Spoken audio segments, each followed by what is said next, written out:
जय श्री राम। अरण्यकांड का 19वां सर्ग। सुपुर्खा के मुख से उसकी दुर्दशा का वृत्तांत सुनकर क्रोध में भरे हुए खर का श्री राम आदि के वध के लिए 14 राक्षसों को भेजना। अपनी बहन को इस प्रकार अंगहीन और रक्त से भीगी हुई अवस्था में पृथ्वी पर पड़ी देख राक्षस खर क्रोध से जल उठा और इस प्रकार पूछने लगा, बहन उठो और अपना हाल बताओ, मूर्छा और घबराहट छोड़ो तथा साफ साफ कहो, किसने तुम्हें इस तरह रूपहीन बनाया है? कौन अपने सामने आकर चुप बैठे हुए निरपराध एवं विषैले काले सांप को अपनी उंगलियों के अग्रभाग से खेल खेल में पीड़ा दे रहा है?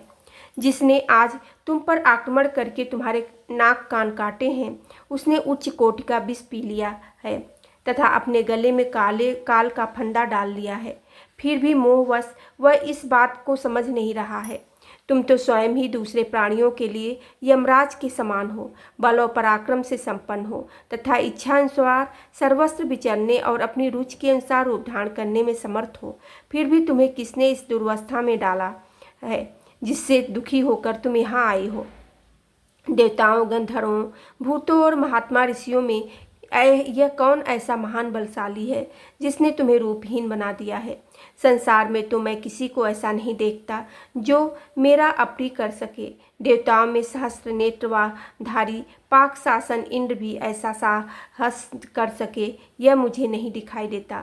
जैसे हंस जल में मिले हुए दूध को पी लेता है, उसी प्रकार मैं आज इन प्राणांतकारी बाणों से तुम्हारे अपराधी के शरीर से उसके प्राण ले लूँगा।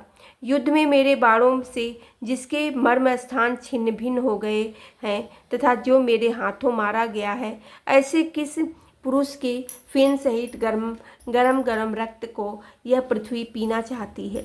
रणभूमि में मेरे द्वारा मारे गए किस व्यक्ति के शरीर में मांस कुतर कुतर कर ये हर्ष में भरे हुए झुंड के झुंड पंछी खाएंगे?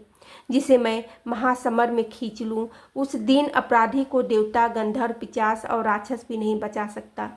धीरे धीरे होश में आकर तुम मुझे उसका नाम बताओ। फिर उद्दंड ने वन में तुम पर बलपूर्वक आक्रमण करके तुम्हें परास्त किया है।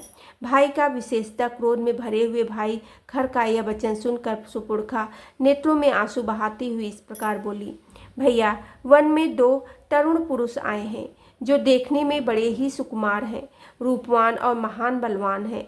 उन दोनों के बड़े बड़े नेत्र ऐसे जान पड़ते हैं मानो खिले हुए कमल हैं।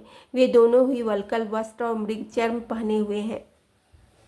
फल और मूल ही उनका भोजन है।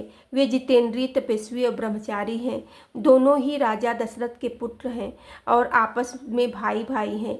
उनके नाम राम और लक्ष्मण हैं। वे दोनों गंधर्व राजों के समान जान पड़ते हैं और राजोचित लक्षणों से संपन्न हैं। ये दोनों भाई देवता अथवा दानव हैं, यह मैं अनुमान से भी नहीं जान सकती। उन दोनों के बीच में एक तरुण अवस्था वाली रूपवती स्त्री भी वहाँ देखी है, जिसके शरीर का मध्य भाग बड़ा ही सुंदर है।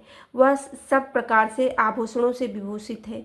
उस स्त्री के ही कारण उन दोनों ने मिलकर मेरी एक अनाथ और कुलटा स्त्री की भांति ऐसी दुर्गति की है। मैं युद्ध में उस कुटिल आचार वाली स्त्री के और उन दोनों राजकुमारों के भी मारे जाने पर उनका फेन सहित रक्त पीना चाहता हूँ।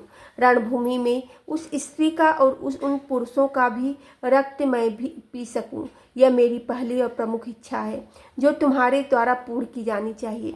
सुपर्खा के ऐसा कहने पर खर ने कुपित होकर अत्यंत बलवान 14 राक्षसों को, जो यमराज के समान भयंकर थे, यह आदेश दिया, वीरों, इस भयंकर दंड कारण के भीतर चीर और काला मृगचर्म धारण किए जो 2 शस्त्रधारी मनुष्य एक युवती स्त्री के साथ घुस आए हैं। तुम लोग वहां जाकर पहले उन दोनों पुरुषों को मार डालो, फिर उस दुराचारिणी स्त्री के भी प्राण ले लो। मेरी यह बहन उन तीनों का रक्त पिएगी। राक्षसों, मेरी इस बहन का यह प्रिय मनोरथ है।